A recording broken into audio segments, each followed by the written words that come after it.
Menopause হল English term, যদি মই অসমীয়াত বুজাব ট্ৰাই কৰো সেইটো হল আমাৰ মাহেকীয়া যিটো হয় ছোৱালী মানুহৰ বন্ধ হৈ যোৱাটো উইথ এজ। নৰ্মেল যিটো এজ হয়, নৰ্মেল এজ হল 45 to 55 ইয়াৰ্ছৰ মাজত যিটো টাইম হয়, সেইটো টাইমত লাহে লাহে আমি দেখা যায় যে মাহেকীয়াটো বন্ধ হৈ গৈ আছে। চ' দেট ইজ মেন'পজ। আৰু মেন'পজৰ আৰু এটা ডেফিনেশ্যন যদি ভাবো যে মেন'পজ মানে হল যে ছোৱালী মানুহৰ গৰ্ভ ধাৰণ কৰা যিটো কেপাচিটি, যিটো ক্ষমতা, সেইটো নাইকিয়া হৈ যায় বা বন্ধ হৈ যায়। তো এইটো আমাৰ কিয় হয়? এইটো first of all we have to understand কি এইটো এটা নেচাৰেল প্ৰচেছ হয়। যেনেকে মাহেকীয়া ষ্টাৰ্ট হয় তেনেকে মাহেকীয়াও বন্ধ হৈ যায় এটা টাইমৰ পিছত। এইটো নেচাৰেল, নেচাৰৰ এইটো ৰুল হয়। কাৰণ কি এটা মানুহ অনলি আ চাৰ্টেন পিৰিয়ডলৈকেহে বাচ্চা জন্ম দিব পাৰে। সেইটো পিছত যে বাচ্চা জন্ম দিয়াটো বাচ্চাৰ কাৰণেও ক্ষতি হয় আৰু মাকৰ হেল্থৰ কাৰণেও ক্ষতি হ'ব পাৰে। তো সেইটো নেচাৰৰ এটা প্ৰচেছ হয় যে এই টাইমৰ পিছত বস্তুটো বন্ধ হৈ যাব লাগে, মাহেকীয়াটো বন্ধ হৈ যাব লাগে।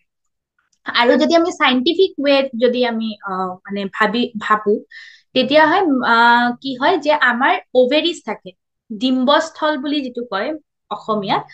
অভেৰিজত আমাৰ কি হয় এভৰি চাইকেলত এভৰি মান্থ এটা এটা এগ ওলায়। এগ এগ হল ফিমেল প্ৰজন্ম দিয়াৰ যিটো চেল হয় সেইটোক এগ বুলি কয়। সেইটো এভৰি চাইকেলত এটা এটাকে ৰিলিজ হয়।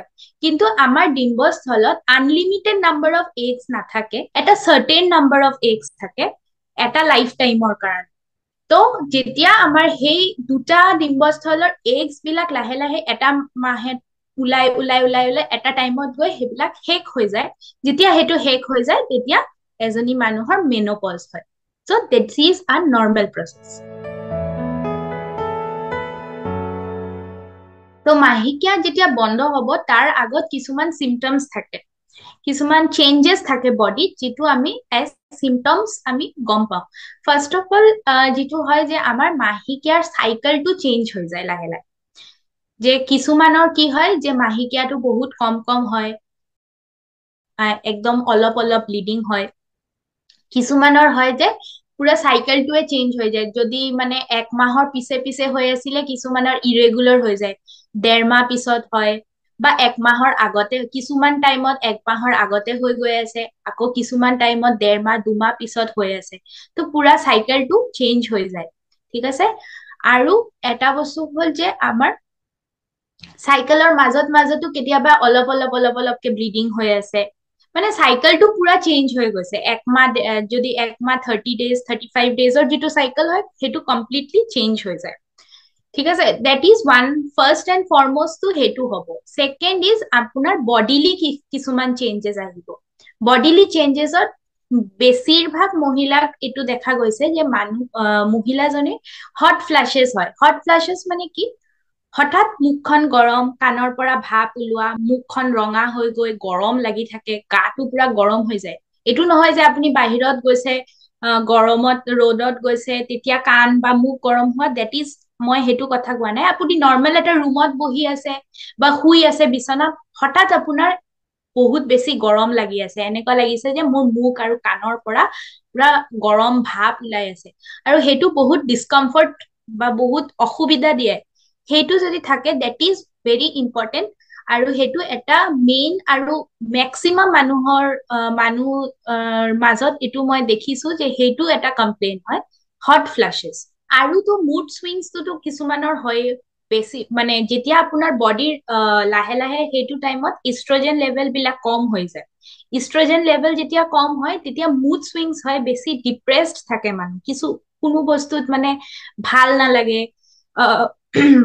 আভুক আভুক লাগে, ভোক ভালকে নালাগে, লেথাৰ্জি, মানে গোটেই দিনটো এনেকুৱা লাগে যে শুই থাকো বিচনাত, একো কাম কৰিব মন যোৱা নাই। মানে মোৰ কাম কৰাৰ যিটো উৎসাহ, মানুহৰ মনত এটা উৎসাহ থাকে যে মই ৰাতিপুৱা উঠি এইটো কৰিম সেইটো কৰিম, সেই উৎসাহটো নাইকিয়া হৈ যায়। কাৰো লগত কথা পাতিব মন নাযায়, এনেকুৱা লাগে যে মই অকলে অকলে থাকিম। ঠিক আছে। সেইবিলাক মুড চুইংছ যিটো থাকে সেইটো হয়। লাষ্ট এণ্ড ফৰমষ্ট ইজ আপোনাৰ ভেজাইনেল ইচিং। ভেজাইনেল ইচিংটো মেন'পজৰ টাইমতো হ'ব পাৰে, কাৰণ মই কৈছো যে বডিৰ ইষ্ট্ৰজেনটো লাহে লাহে যেতিয়া কমি গৈ আছে, ইষ্ট্ৰজেন কমি গলে আমাৰ গুপ্ত অংগত ড্ৰাই হৈ যায়, শুকান হৈ যায় জেগাটো, আৰু সেইটো কাৰণে তাতে খজুতি হ'ব পাৰে। তো এইবিলাক চিমটমছ হয় মেনপজৰ। এটা এজৰ লগত কিছুমান বডি চেঞ্জেছ থাকে, সেইটো ছোৱালী হওক বা মেলছ হওক, মানে পুৰুষ হওক মহিলা হওক, উইথ এজ বডিৰ কিছুমান চেঞ্জেছটো সেইটো অবভিয়াছ হয়। সেইবিলাক আমি হেল্থ কমপ্লিকেশ্যনছ বুলি নধৰো, একচুৱেলি ইন মেডিকেল টাৰ্ম সেইবিলাক আমি নেচাৰেল প্ৰচেছ বুলিয়ে ভাবো। যেনেকে এজৰ লগত যদি আপোনাৰ কিছুমান মানুহৰ বোনছ বিলাক, যিটো আমাৰ হাড্ডি হয় সেইটো অলপ উইক হৈ যায়, মাচেলছ বিলাক উইক হৈ যায়, চকুৰ প্ৰব্লেম আহে, স্কিনটো বেয়া হৈ যায়, স্কিন বিলাক ৰিংকলছ আহে, তো সেই these are all natural process which comes with age. তো মাহেকীয়া বন্ধ হোৱাৰ পিছতো আমাৰ তেনেকুৱা ছোৱালী মানুহৰ বডিত কিছুমান চেঞ্জেছ আহে। এটাটো হ'ল যে আমাৰ ইষ্ট্ৰজেনটো যেতিয়া বডিত কমি যায়, তেতিয়া আমাৰ বডিৰ যিটো উৎসাহ আছে, যিটো এনাৰ্জি আছে, সেই এনাৰ্জিটো কমি যায় বডিত, ঠিক আছে? সেইটোতো নাম্বাৰ ওৱান। আৰু মষ্ট ইম্পৰ্টেণ্ট হ'ল আমাৰ বডিৰ ইষ্ট্ৰজেনটো হাড্ডিৰ যিটো কেলছিয়াম আছে সেইটো ধৰি ৰাখিব হেল্প কৰে। কিন্তু যেতিয়া ইষ্ট্ৰজেন নাইকিয়া হৈ যায়, তেতিয়া আমাৰ বোনছ বিলাক লাহে লাহে হেৰি হৈ যায়, যিটো আমি কওঁ পৰচিছ, অষ্টিঅপৰচিছ, আমাৰ হাড্ডিৰ ভিতৰত যিটো কেলছিয়াম থাকে সেইটো কমি যোৱাৰ কাৰণে অষ্টিঅপৰচিছ হ'ব পাৰে। আমাৰ হাড্ডি বিলাক মানে কম মজবুত হৈ যায়, প্লাছ আমাৰ মাচেলছ বিলাকো লাহে লাহে কম মজবুত হৈ যায়। তো this is one of the thing. আৰু এটা বস্তু দেখা গৈছে যে যিটো কলেষ্ট্ৰল লেভেল থাকে আমাৰ বডিত, সেইটোও চেঞ্জ হয়। ইষ্ট্ৰজেন থাকিলে যিটো হেলদি কলেষ্ট্ৰল থাকে সেইটো বেছি থাকে, আৰু আনহেলদি কলেষ্ট্ৰল যিটো অপকাৰ কৰে সেই কলেষ্ট্ৰলটো বডিত কম থাকে। কিন্তু যদি মেনপজৰ পিছত যেতিয়া ইষ্ট্ৰজেন লেভেলটো কমি যায় লাহে লাহে, তেতিয়া আমাৰ কি হয় যে আনহেলদি কলেষ্ট্ৰলটো বাঢ়াৰ চান্সেছ থাকে। যদি আপুনি ভালকে মেইনটেইন কৰা নাই, যদি আপোনাৰ খোৱা বোৱা ঠিক নহয়, তেতিয়া ভেৰি ইজিলি কি হ'ব যে আপোনাৰ আনহেলদি কলেষ্ট্ৰলটো ব্লাডত বাঢ়ি যাব, আৰু ভাল কলেষ্ট্ৰল যিটোক আমি HDL বুলি কওঁ, সেইটো হ'ল ভাল কলেষ্ট্ৰল, সেইটো কমি যাব। আৰু LDL বুলি যিটো কওঁ, ট্ৰাইগ্লিচাৰাইডছ বুলি যিটো কওঁ, সেইবিলাক হ'ল বেয়া, সেইবিলাক লাহে লাহে কি হয় বডিত বাঢ়ি যায়। তো সেইবিলাকৰ কাৰণে আমাৰ হাৰ্টৰ প্ৰব্লেম আহিব পাৰে, প্ৰেছাৰ হাই হৈ যাব পাৰে, আৰু বহুত ইজিলি ৱেটটো বহুত ইজিলি বাঢ়ি যাব পাৰে।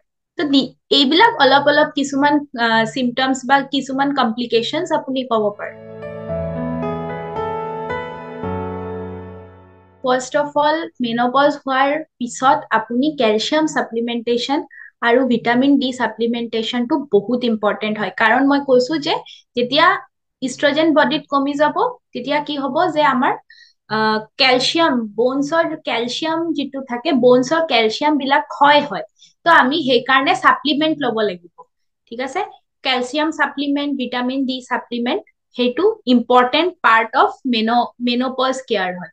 আৰু এট দ্য চেম টাইম আপোনাৰ খোৱা বোৱাটো আপুনি বেছি কেলছিয়াম থকা বস্তু খাব লাগিব, যেনেকে গাখীৰ খাব লাগিব। যদি আপুনি গাখীৰ খাব পাৰে, গুড গাখীৰ খাব পাৰে, দৈ খাব পাৰে, মিল্ক এণ্ড মিল্ক প্ৰডাক্টছ, দৈ, গাখীৰ, পনীৰ, সেইবিলাক বস্তু আপুনি খাব লাগিব। ব্ৰকলি খাব পাৰে, যিবিলাকত হাই কেলছিয়াম থাকে, কল খাব পাৰে, সেইবিলাক আমি আমাৰ খাদ্যত ইনক্লুড কৰিব লাগিব। প্লাছ আৰু এটা বস্তু হ'ল যে আপোনাৰ প্ৰটিন ইনটেকটো ভাল ৰাখিব লাগিব, যাতে আপোনাৰ মাচেল বিলাক উইক হৈ নাযায়, আৰু ইজিলি যাতে আপোনাৰ ফেটিক এইবিলাক নাহে। সেইটো কাৰণে প্ৰটিন ইনটেকটো এডিকুৱেট ৰাখিব লাগে। যিমান আপুনি মাছ মাংস যি খাই আছে, যদি আপোনাৰ আভুকটো লাগে, তথাপিও আপুনি এটলিষ্ট ডেইলি এটা প্ৰটিন ইনটেক ল'ব লাগিব। থাৰ্ড এণ্ড মষ্ট ইম্পৰ্টেণ্ট আৰু এটা বস্তু হ'ল যে আপোনাৰ মুড চুইংছটো আপুনি কেনেকে কন্ট্ৰল কৰিব পাৰে, যিটো আপুনি সদায় দেখো যে কিছুমান মানুহৰ এইটো হয় যে কি একো কৰিব মন নাই, দুখ হয়, মানুহজনী নাজানে যে মোৰ সেইটো কিয় হৈ আছে, মুড চুইং হৈ আছে, কিয় হৈ আছে বুজি পোৱা নাই, আৰু সেইটো ট্ৰিটমেণ্টটো কি হয় নাজানে। তো natural way is if you eat good vegetables আৰু ফ্ৰুটছ, যেটো শাক পাচলি যদি আপুনি বেছিকে খাব পাৰে য'ত আপোনাৰ ভিটামিনছ আছে মিনাৰেলছ আছে ফাইটো ইষ্ট্ৰজেন বুলি এটা বস্তু থাকে যিটো প্লান্টৰ পৰা আহে প্লান্ট প্ৰডাক্টছৰ পৰা আহে সয়াবিনৰ পৰা আহে গ্ৰীন ভেজিটেবলছ ব্ৰকলি স্পিনাচ মানে পালেং শাক এইবিলাকৰ পৰা আহে সেইবিলাক বস্তু আমি বেছিকে খাব লাগিব তেতিয়া কি হয় সেই ফাইটো ইষ্ট্ৰজেনটো যেতিয়া আপুনি ল'ব প্লান্টৰ বেসড ইষ্ট্ৰজেনটো যেতিয়া আপুনি খাদ্যত ল'ব তেতিয়া আপোনাৰ বডিৰ ইষ্ট্ৰজেন লেভেল এটা মেইনটেইন হয় আৰু আপোনাৰ এইবিলাক মুড সুইংছ যিবিলাক হয়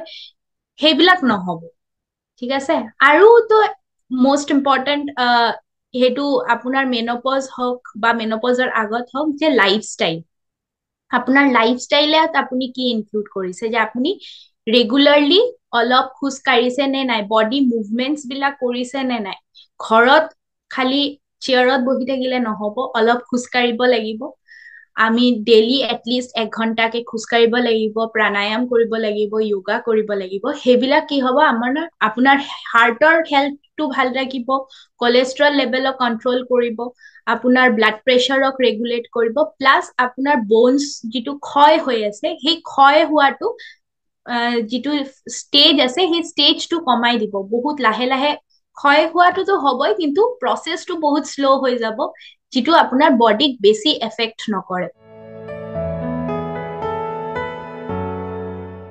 ইষ্ট্ৰজেন কমি যোৱাৰ কাৰণে মুড সুইংছ যিটো হয় সেইটোতো নৰ্মেল হয় দেট ইজ অলছ' আ পাৰ্ট অফ মেণ্টেল হেল্থ যে মানুহজনীৰ বহুত ডিপ্ৰেছড ফিল হয় ডিপ্ৰেছড মানে উইদাউট ৰিজন মানুহজনীৰ কোনো কাম কৰিব মন নাযায় বা এনে সৰু সৰু কথাত দুখ লাগে সৰু সৰু কথাত কেতিয়াবা বেছি খং উঠি যাব পাৰে যিটো নৰ্মেলি সেইবিলাক কথাত আমাৰ খং নুঠিব মানে নৰ্মেল এজনী মহিলাৰ সেইটো কথাত খং নুঠিবও পাৰে বা দুখ নালাগিবও পাৰে কিন্তু আমি দেখো যে এনেকুৱা চিচুৱেশ্যন মানে মেনোপজৰ পিছত আমি সদায় দেখো না আমাৰ মা আইতাহঁতে বেছি চেনচিটিভ থাকে সৰু কথাতে কান্দি দিয়ে সৰু কথাতে বেয়া পাই যায় দেট ইজ বিকজ কি সিহঁতৰ বডিৰ ইষ্ট্ৰজেন বিলাক কম হৈ গৈছে সেইকাৰণে সিহঁতৰ ডিপ্ৰেছন ষ্টেটটো অলপ বেছি থাকে সিহঁত আৰু ছেকেণ্ড এটা মেণ্টেল হেল্থত ইম্পেক্ট আহে কাৰণ মানুহজনী এটা ভাবে ন যে মোৰ মাহেকীয়া বন্ধ হৈ গৈছে মোৰ সেক্সুৱেলিটিটো গুচি গৈছে বা মোৰ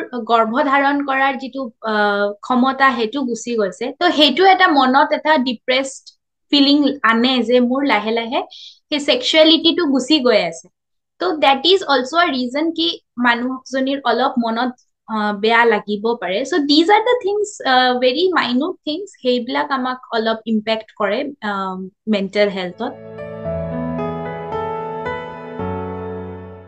এষ্ট্ৰজেন বডিত কমি গৈ আছে তো আপোনাৰ সেই সেক্স ড্ৰাইভটো কমি যায় মানে ইণ্টাৰেষ্ট যিটো থাকে সেইটো কমি যাব কাৰণ বডিত ইষ্ট্ৰজেনটো কমি গৈছে সেক্স ড্ৰাইভৰ মেইন যিটো কাৰণ হয় ছোৱালী মানুহৰ সেইটো হ'ল ইষ্ট্ৰজেন ইষ্ট্ৰজেন যদি বডিত কমি গৈছে তেতিয়াহ'লে আপোনাৰ সেক্স ড্ৰাইভটো কমি যাব ঠিক আছে প্লাছ মই যিটো কৈছো যে আমাৰ গুপ্ত অংগ থাকে সেই গুপ্ত অংগত ড্ৰাইনেছ হৈ যায় নেচাৰেল যিটো এটা ফ্লুইড থাকে বা নেচাৰেল এটা লুব্ৰিকেণ্ট থাকে যিটো সেইটো জেগাত অলপ মইশ্চাৰাইজ বা জেগাটো অলপ ড্ৰাইনেছৰ পৰা প্ৰিভেন্ট কৰে সেই বস্তুটো নাইকিয়া হৈ যোৱাৰ কাৰণে আমাৰ গুপ্ত অংগটো ড্ৰাই হৈ যায় সেইটো কাৰণে আমাৰ যেতিয়া কোনোবা যদি মানে সেক্সটো কৰিব বিচাৰিছে সেইটোত অলপ কষ্ট পাব কাৰণ সেই জেগাটোত পেইন হ'ব বা সেই জেগাটো ইজিলি ডেমেজ হ'ব পাৰে ইজিলি তাতে কাটা চিঙা হৈ যাব পাৰে